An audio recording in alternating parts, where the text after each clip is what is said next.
Hello students, good morning. आज हम एक बहुत ही इम्पोर्टेंट चैप्टर स्टार्ट करने वाले हैं जो ट्वेल्थ का पहला चैप्टर है, सॉलिड स्टेट। हिंदी माध्यम वाले बच्चों के लिए बहुत ही इम्पोर्टेंट वीडियो है ये अपने आप में, और जेई मेंस से लेकर एडवांस तक की प्रॉब्लम्स को हम आसानी से सॉल्व कर सकते हैं। लेकिन इसके लिए आपको बहुत सावधानी से ये वीडियो देखना पड़ेगा और वीडियो के साथ साथ नोट्स भी बनाने हैं। जहाँ जहाँ आपको ज़्यादा लिखने की ज़रूरत पड़ रही है वहाँ पे वीडियो को पॉज करिए और प्रॉपर नोट्स बनाइए। नोट्स बनाने के बाद बार बार इसको रिवाइज़ कीजिए और चीज़ों को समझने की कोशिश करनी है। उसके बाद शीट और डीपीपी बनाइए, क्वेश्चंस बनाइए। ठीक है, तो चलो स्टार्ट करते हैं। सॉलिड स्टेट, ठोस अवस्था। सभी जानते हैं कि जो पदार्थ होता है उस पदार्थ की कितनी अवस्थाएं होती है? 3 अवस्थाएं होती है in general, solid, liquid, gas. और इन तीनों में किसकी वजह से डिफरेंस आता है? सबसे मेन इंपॉर्टेंट वजह होती है इंटरमॉलिक्यूलर अट्रैक्शन। पार्टिकल्स के बीच में स्ट्रॉन्ग अट्रैक्शन है या वीक है, या किस तरह के अट्रैक्शन से हैं, पार्टिकल किस तरह से गति कर सकते हैं या नहीं कर सकते हैं ना, इन पे बेस्ड ये मामला होता है। हम ऐसे बोल सकते हैं पार्टिकल्स की काइनेटिक एनर्जी पे बेस्ड चीज़ होती है कि कोई पदार्थ सॉलिड रहेगा, लिक्विड रहेगा या गैस रहेगा। तो पदार्थ जो है उसकी 3 अवस्थाएं हो गई, solid, liquid and gas. Hindi है ये, कोई बहुत ज़्यादा इंग्लिश नहीं है यहाँ पे, बट इनमें से हमारे लिए जो इस चैप्टर में हमारे काम की चीज़ है वो है सॉलिड। तो सॉलिड में जो पार्टिकल्स होते हैं ये, इन पार्टिकल्स के बीच में जो अट्रैक्शन होता है वो सबसे ज़्यादा होता है। यहाँ जो पार्टिकल्स होते हैं उनके बीच में अट्रैक्शन थोड़ा कम होता है, और यहाँ वाले पार्टिकल्स के बीच में अट्रैक्शन बहुत ही कम होता है, वो आसानी से मूव कर सकते हैं। तो यहाँ इसको अपन क्या बोलेंगे? इंटरमॉलिक्यूलर अट्रैक्शन, अंतराण्विक आकर्षण जो है वो यहाँ पे मैक्सिमम है। ठीक है, अब इस चैप्टर में हम क्या पढ़ेंगे? इस चैप्टर में देखिए, मान लो ये कोई सॉलिड है पूरा, और इस सॉलिड को हमने जूम करके देखा है तो ये इसके पार्टिकल दिख रहे हैं। तो ये पार्टिकल को अपन क्या बोलते हैं? अवयवी कण। क्या बोलते हैं? अवयवी कण। ये जो अवयवी कण हैं वो क्या क्या हो सकता है?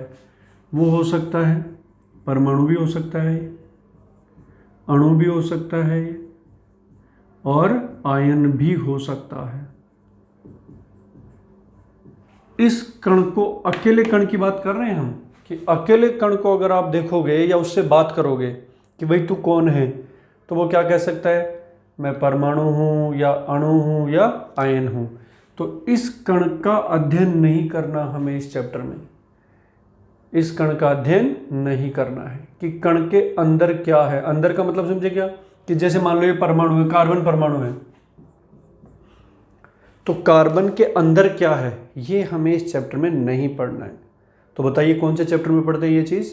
ये चीज़ पढ़ते हैं अपन परमाणु संरचना में, कि भाई नाभिक होता है, इलेक्ट्रॉन होते हैं, वो सारी चीज़ें हम वहाँ पढ़ते हैं।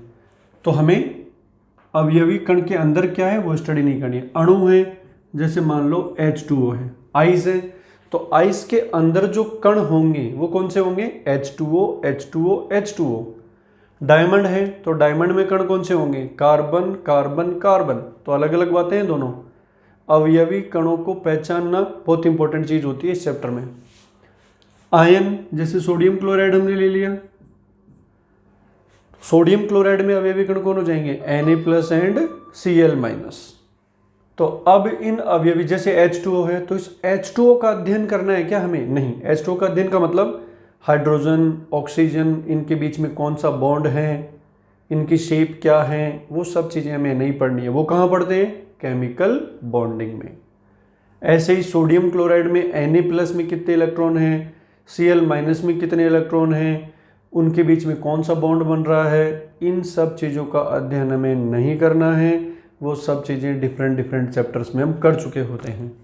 तो फिर बात आती है कि इस चैप्टर में क्या पढ़ेंगे। तो इस पूरे चैप्टर में हमें अवयवी कणों की व्यवस्था का अध्ययन करना है। रिपीट कर रहा हूँ मैं, अवयवी कणों की व्यवस्था। व्यवस्था का मतलब वो एक दूसरे के सापेक्ष कैसे रहते हैं। जैसे ये कण आ गया, फिर ये कण आ गया, तो ये है अवयवी कणों की व्यवस्था, एक के बाद एक। फिर उसके ऊपर यहाँ कण आ रहा है कि साइड में आ रहा है ना।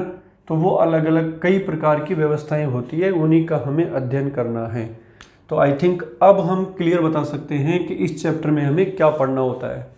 इस चैप्टर में हमें किसी ठोस के अवयवी कणों की व्यवस्था का अध्ययन करना होता है।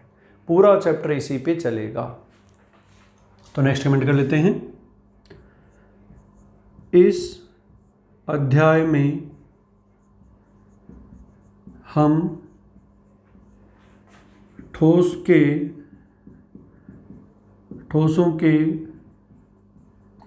अवयवी कणों की संरचना का अध्ययन करते हैं। क्या नहीं, कण कैसा है कोई मतलब नहीं है हमें तो कण के बाद दूसरा कण, तीसरा कण किस तरह से व्यवस्थित है। अवयवी कणों की व्यवस्था का अध्ययन करते हैं। ये मेन चीज हमें पता चल गई कि इस चैप्टर में हमें क्या पढ़ना है। अब देखो आपके सामने मैं अलग अलग ठोस ला के रखता हूं। मान लो एक आ गया डायमंड, दूसरा आ गया आइस, बर्फ जानते हैं, तो डायमंड आ गया, आइस आ गई, और तीसरा आ गया सोडियम क्लोराइड। तीनों ही सॉलिड हैं। जैसे मैं यहाँ पे इसमें हमने डायमंड ले लिया, दूसरे वाले में हमने आइस ले ली, और तीसरे वाले में हमने सोडियम क्लोराइड ले लिया। हीरा, बर्फ और नमक, तीनों ही सॉलिड है। तीनों में अवयवी कण कौन है ये पहचानना इंपॉर्टेंट चीज है। तो हीरे में अवयवी कण कौन है? कार्बन। इसमें अवयवी कण कौन है? H2O पूरा। हाइड्रोजन अवयवी कण नहीं है, ऑक्सीजन अवयवी कण नहीं है। क्यों? क्योंकि जब आप आइस को मेल्ट करोगे तो हाइड्रोजन और ऑक्सीजन अलग होगा। क्या अलग कौन होंगे? ये कण अलग होंगे। इस कण के अंदर वाली चीजें अलग नहीं होने वाली है जब फिजिकल स्टेट चेंज होगी। तो आइस को जब अपन हीट करेंगे तो H और O अलग नहीं होते हैं, H2O और H2O अलग होता है। और ज़्यादा हीट करोगे तो उड़ता है, तो हाइड्रोजन ऑक्सीजन नहीं उड़ती है, H2O उड़ता है। तो अवयवी कण आई थिंक क्लियर हो गया होगा क्या होता है। तो यहाँ अवयवी कण कौन है? H2O। यहाँ कौन है? कार्बन। यहाँ कौन है अवयवी कण? आयन, Na+ भी है और Cl- भी है। तो इन अवयवी कणों के मध्य कौन से आकर्षण हैं? जैसे कार्बन कार्बन कार्बन जुड़ा हुआ रहेगा तो सब जानते हैं कि ये कौन सा बॉन्ड रहेगा। ऐसे ही H2O से H2O जुड़ा हुआ रहेगा तो सब जानते हैं कौन सा बॉन्ड है। और ऐसे ही NaCl से दूसरा NaCl ऐसे कनेक्टेड रहेंगे कि ये आ गया, तो इनके बीच में ये बॉन्डिंग रहेगी, इनके बीच में रहेगी। तो आई थिंक ये क्लियर हो गया होगा कि अवयवी कणों के बीच में जो बॉन्डिंग होती है वो सभी ठोसों में समान नहीं होती। किसी में बताओ यहाँ कौन सा बंध है? सहसंयोजी बंध है। कौन सा बंध है? सहसंयोजी बंध। इसमें कौन सा बंध है? हाइड्रोजन बॉन्ड है, H बंध है। इसमें कौन सा बंध है? आयनिक बंध है, आयनिक बंध है। तो इस तरह से हम आराम से पहचान लेते हैं। ऐसे ही मान लो एक फोर्थ है, उसमें आयरन का टुकड़ा रखा हुआ है, लोहे का टुकड़ा रखा हुआ है, तो इस लोहे में अवयवी कण कौन होंगे? आयरन और फिर दूसरा आयरन, मतलब मेटल। तो मेटल्स के बीच में कौन सा बॉन्ड होता है? धात्विक बंध होता है, धात्विक बंध होता है। ऐसे ही मान लो लोहे की जगह कोई दूसरा मेटल आ जाए, जिंक आ जाए, सिल्वर आ जाए, गोल्ड आ जाए, तो वो सभी इस कैटेगरी में आएंगे। नमक की जगह कोई दूसरा आ जाए, सोडियम कार्बोनेट, पोटेशियम क्लोराइड, इस तरह के कोई आ जाएंगे तो वो इस कैटेगरी में आएंगे। आइस की जगह कोई दूसरे भी ऐसे हो सकते हैं जिसमें अणु हो और वो पास में आ जाए और सॉलिड बन जाए, जैसे HCl सॉलिड, हाइड्रोजन गैस को सॉलिड बना दें। कार्बन डाइऑक्साइड को सॉलिड बना दें, अमोनिया गैस को सॉलिड बना दें, तो अमोनिया अमोनिया अमोनिया आपस में पास में आ जाएंगे, आइस की तरह ही हो जाएंगी वो भी, तो वो इस कैटेगरी में आ जाएंगे। और कई ऐसे होते हैं जैसे ग्रेफाइट हुआ, डायमंड हुआ, SiC, सिलिका हुआ, SiO2, है ना, सिलिकॉन कार्बाइड, SiC। इस तरह से दुनिया में जो सॉलिड होते हैं उनको हम कई प्रकार से वर्गीकृत कर सकते हैं। तो ये एक टाइप का वर्गीकरण ही तो है कि जो आयनिक बंध वाले हैं उनको एक जगह रख दो, धात्विक बंध वाले उन्हें एक जगह रख दो, तो पूरा ग्रुप बन गया। ये दूसरा ग्रुप आ गया। जिनमें अणु हैं उनको एक जगह रख दो, जिनमें परमाणु परमाणु परमाणु परमाणु फैले हुए हैं उनके बीच में कौन सा बंध है, सहसयुज, उनको एक जगह रख दो। तो ठोसों को अवयवी कणों के मध्य आकर्षण के आधार पर कितने भागों में बांटा जाता है, 4 भागों में बांटा जाता है। तो यहाँ से ठोसों का क्लासिफिकेशन स्टार्ट हो जाता है। तो नेक्स्ट हेडिंग डाल लेंगे ठोसों के प्रकार, टाइप्स ऑफ सॉलिड्स। देखिए हर चैप्टर में कुछ इंपॉर्टेंट टर्म्स एंड डेफिनेशंस आती हैं। चैप्टर को स्टार्ट करने से पहले बहुत सारी चीज़ें हमें आनी चाहिए, तो ये कुछ उसी तरह की चीज़ें चल रही हैं, क्योंकि ये बॉन्डिंग में हम ऑलरेडी पढ़ चुके होते हैं। टाइप्स ऑफ सॉलिड, ठोसों के प्रकार। तो पहले देखना पड़ेगा किस आधार पे। तो फर्स्ट मैं ले लेता हूं अवयवी कणों। अवयवी कण पहचानना आई थिंक सबको आ गया होगा, क्लियर। अवयवी कणों के मध्य बॉन्ड के आधार पर ठोस 4 प्रकार के होते हैं। तो इधर ले लेते हैं सॉलिड, ठोस, एक टेबल बना लो छोटी सी, और अवयवी कण और कणों के मध्य बॉन्डिंग,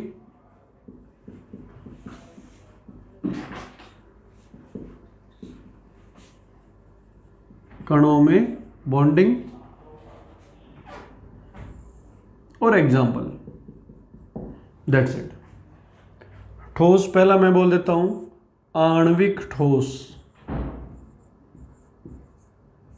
आणविक ठोस मतलब ठोस के अवयवी कणों को देखोगे तो वो क्या दिखेंगे, अणु, और उनके बीच में यहां अवयवी कण क्या है, अणु है। तो अणु, फिर दूसरा अणु, फिर तीसरा अणु, उनके बीच में बॉन्डिंग होगी वो अंतराण्विक।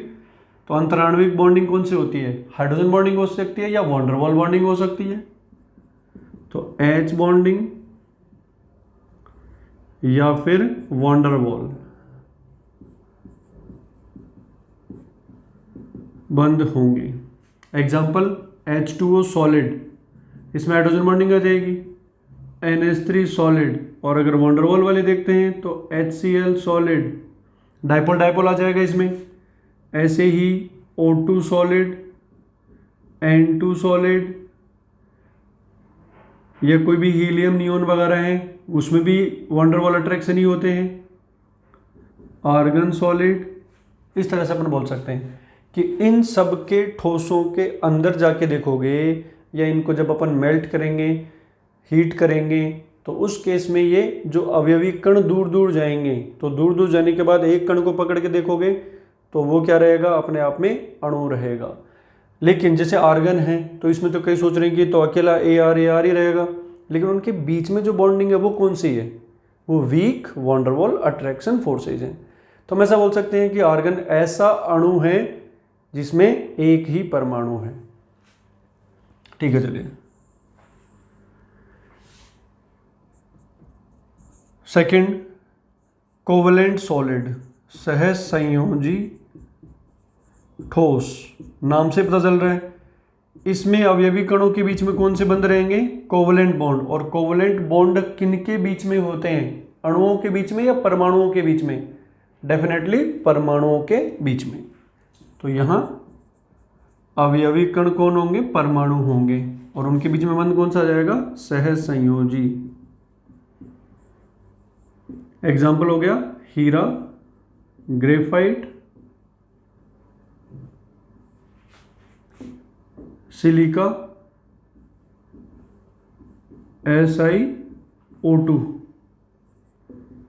SiC है ना, ये सब आ जाएंगे इसमें।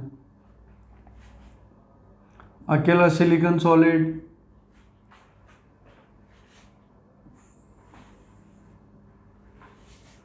थर्ड आयनिक सॉलिड, आयनिक ठोस। इनमें कौन होंगे अवयवी कण? आयन होंगे। और आयन के बीच में कौन सा बॉन्ड होगा? इलेक्ट्रोस्टैटिक अट्रैक्शन, जिसको क्या बोलते हैं? आयनिक बंध। तो ये बॉन्डिंग सभी 11th में बहुत अच्छे से पढ़ी हुई है सबकी। इसमें सभी सोल्ट्स आ गए। सोल्ट्स बोले तो लाइक NaCl, Ki, Na2SO4, उसके बाद ऑक्साइड्स वगैरह भी आ जाते हैं, MgO, Fe2O3 and many more.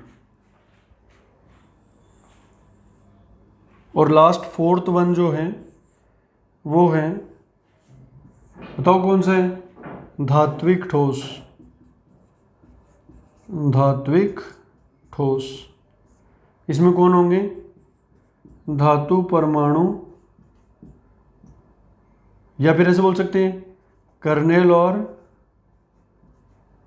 Kernel होता है ना। मेटलिक बॉन्ड में पढ़ा था हमने कि जो वैलेंसी इलेक्ट्रॉन जब बाहर चला जाता है तो जो धनायन बचता है उसे अपन क्या बोलते हैं? कर्नेल।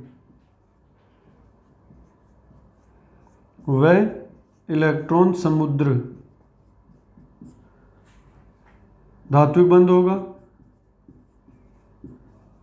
और सभी धातु इसमें आ जाएंगे। एग्जाम्पल में like iron solid, zinc solid, silver solid and many more. तो ये एक सिंपल सा क्लासिफिकेशन था, बट ये क्लासिफिकेशन किस बात पे बेस्ड है? ये इस बात पे बेस्ड है कि आप लोग अवयवी कणों को पहचानते हो या नहीं पहचानते। तो आई थिंक सभी स्टूडेंट्स अवयवी कणों को अच्छे से पहचान गए होंगे।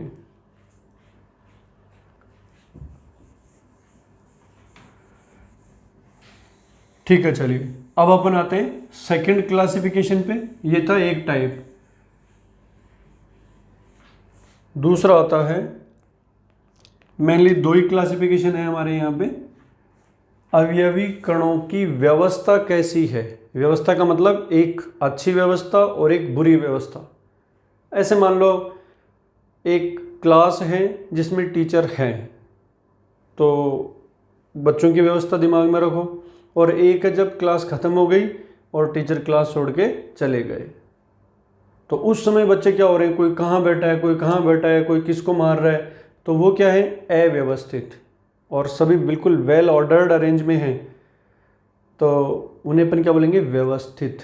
तो दो बातें हो गई, अव्यवस्थित और व्यवस्थित। व्यवस्थित का मतलब है एक पर्टिकुलर रिपीटेशन में आ रहे हैं पार्टिकल्स, जैसे एक के बाद एक के बाद एक के बाद एक आ रहे हैं।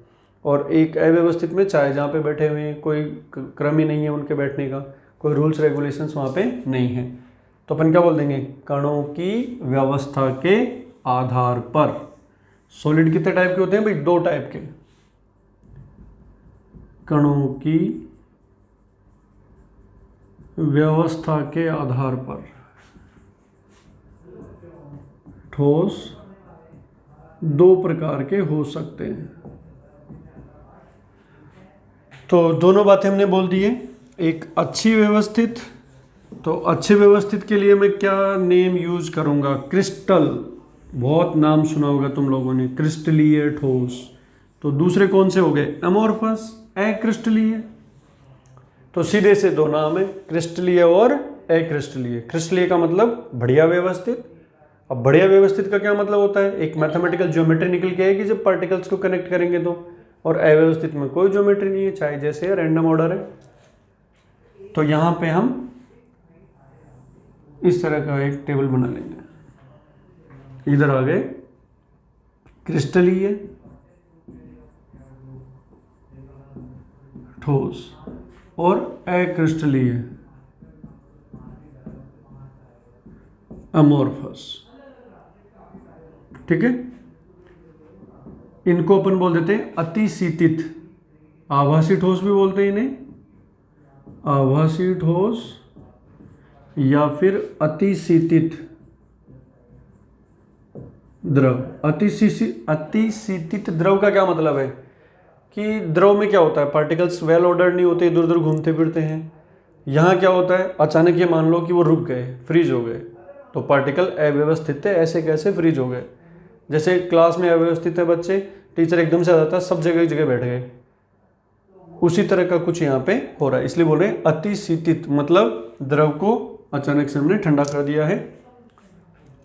या फिर आभासी ठोस, ये सत्य ठोस हो जाएंगे, सत्य ठोस, करेक्ट। अब इनमें क्लासिफिकेशन मतलब क्रिस्टली किसे बोलेंगे, कणों की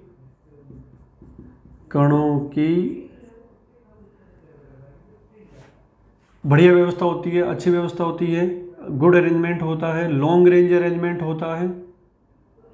कणों की अच्छी व्यवस्था होती है, मतलब अच्छी व्यवस्था का मतलब है लॉन्ग रेंज, लंबी परास्तक कण व्यवस्थित होते हैं। तो कण अधिक परास्तक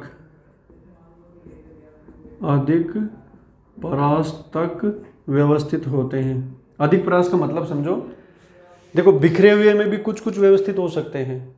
जैसे स्टूडेंट बिखरे हुए पड़े, लेकिन दो स्टूडेंट को देखोगे तो कभी कभी एक लाइन में दिख जाते हैं, लेकिन कभी कभी नहीं, पूरी आर पार लाइन होनी चाहिए बढ़िया व्यवस्थित।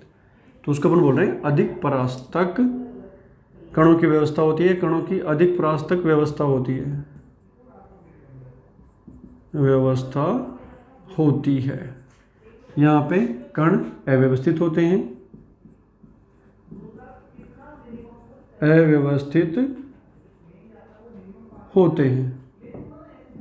तो यहाँ कोई पर्टिकुलर व्यवस्था नहीं होगी। व्यवस्था का मतलब ये एक कण आ गया, फिर उसके बाद दूसरा कण, फिर ऐसे तीसरा कण, इस तरह से ये एक वेल ऑर्डर्ड अरेंजमेंट है यहाँ पे एक्चुअल में, है ना। इस तरह से हम आराम से बता सकते हैं। ऐसे और भी कण आ जाएंगे इसमें, इस तरह से अपन आराम से इनको व्यवस्थित कर सकते हैं। यहाँ कण क्या होते हैं, चाहे जैसे बिखरे हुए हैं, कोई कहाँ पे है, कोई कहाँ पे है, किसी को अता पता ही नहीं है कौन कहाँ है ना। इस तरह से ये अव्यवस्थित होते हैं, यहाँ पे ये व्यवस्थित होते हैं। That's it. तो इनमें अवयवी कणों को मिलाने के बाद निश्चित ज्यामिति बनती है, यहाँ कोई निश्चित ज्यामिति नहीं बनती। दूसरी बात, किसी द्रव को अचानक ठंडा कर दें तब क्रिस्टलीय बनेगा, या धीरे धीरे कंट्रोल्ड कंडीशन में ठंडा करें तब बनेगा। अचानक आपने ठंडा कर दिया तो पार्टिकल को व्यवस्थित होने का टाइम ही नहीं मिलेगा, क्या बन जाएगा, अक्रिस्टलीय ठोस। और अगर आप बिल्कुल कंट्रोल्ड परिस्थितियों में ठंडा करोगे तो क्या बन जाएगा, क्रिस्टलीय। इसका मतलब एक ही पदार्थ क्रिस्टलीय भी हो सकता है और अक्रिस्टलीय भी हो सकता है, डिपेंड करता है कि कौन सी परिस्थितियों में हमने उसे बनाया है।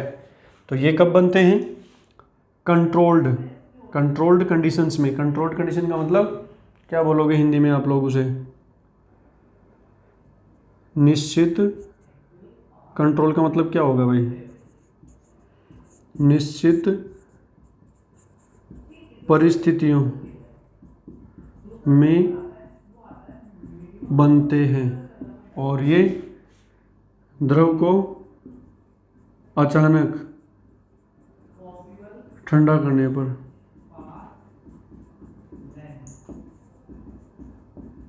बनते हैं। दूसरा, इनका निश्चित गलनांक क्वथनांक होता है, गलनांक होता है।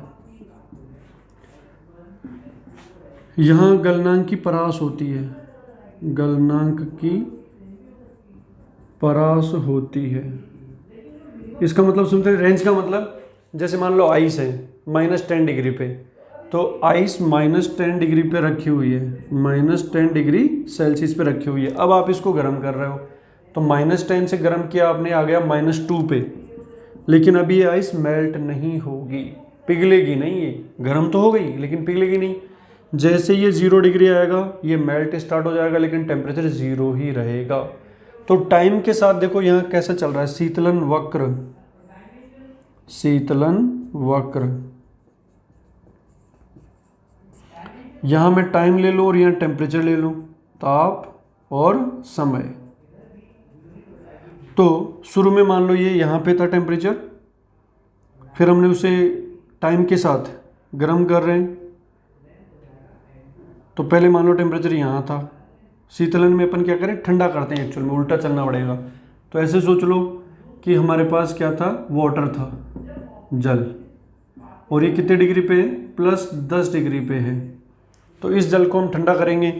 तो मान लो इसका टेम्परेचर ये है, ठंडा करने का मतलब 10 डिग्री से आप 2 डिग्री पे आ गए, ठंडा तो हो गया लेकिन बर्फ़ तो नहीं बनेगी। तो ये यहाँ से धीरे धीरे ठंडा होता जाएगा। मान लो ये 0 डिग्री आ गया यहाँ पे, अब ये 0 ही रहेगा। कब तक, जब तक पूरी आइस नहीं बन जाती।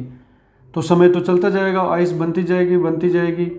फिर उसके बाद क्या होगा, पूरी आइस बन गई, फिर भी ठंडा कर रहे हो तो अब टेम्परेचर डाउन हो जाएगा।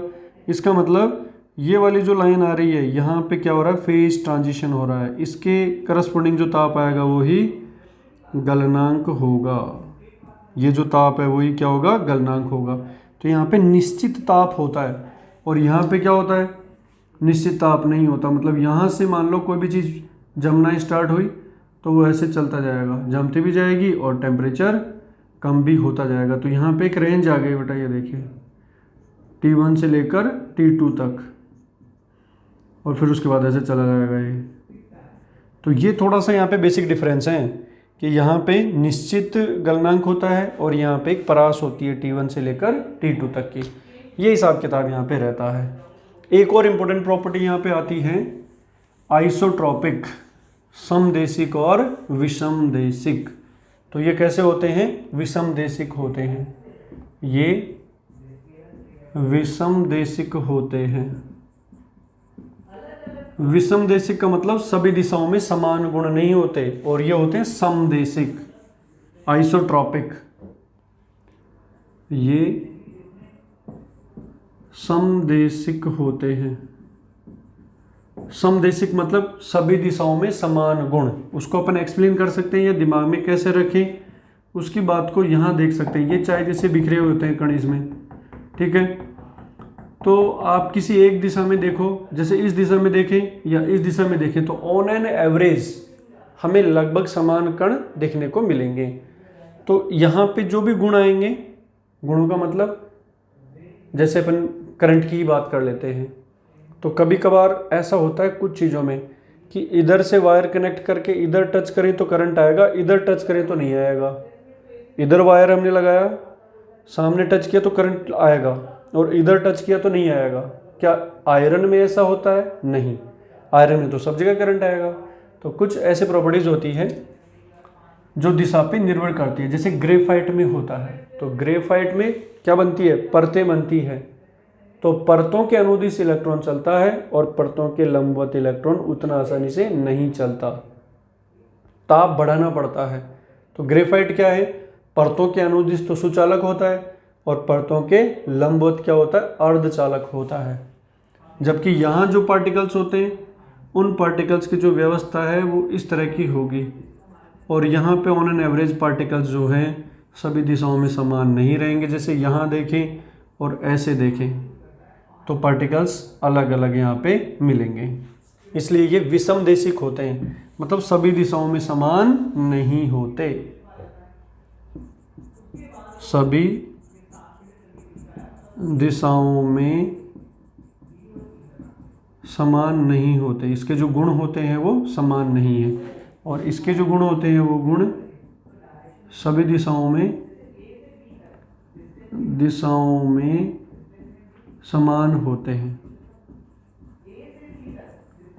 तो इसलिए इनको बोलते हैं समदेशिक, इनको बोलते हैं विषमदेशिक। अब लास्ट में हम आ जाते हैं, इनके एक एक एग्जाम्पल आपको याद रखने हैं, दैट्स इट, इससे ज़्यादा कुछ भी नहीं है। तो सबसे पहले तो व्यवस्था के आधार पर ठोसों के प्रकार नाम याद रखने, क्रिस्टलीय, अक्रिस्टलीय। क्रिस्टलीय मतलब अच्छे व्यवस्थित होते हैं, लॉन्ग रेंज ऑर्डर होता है, वो अव्यवस्थित होते हैं या शॉर्ट रेंज व्यवस्था वहाँ पे देखने को मिल सकती है। उसके बाद अचानक ठंडा कर देंगे तो ये बन जाएंगे, अगर कंट्रोल्ड कंडीशन में ठंडा करेंगे तो क्रिस्टलीय बन जाएंगे, और इनका गलनांक क्वथनांक निश्चित होता है, इनका एक रेंज होती है। शीतलन वक्र अपनों ने देख ही लिया, एक पर्टिकुलर टेम्परेचर पे हॉरिजॉन्टल लाइन आती है। और लास्ट में अपन बात कर लेते हैं एग्जाम्पल्स की। तो जो धातुएं हैं, लवण हैं, आइस हैं, है ना, ये सब इसमें आ जाएंगे। हीरा है, ग्रेफाइट है एंड मैनी मोर। इधर वाले एग्जाम्पल्स रबर, कांच, प्लास्टिक, है ना, अक्रिस्टलीय सिलिका, अक्रिस्टलीय सिलिका, है ना। ये 4-5 एग्जाम्पल आप याद रख सकते हो।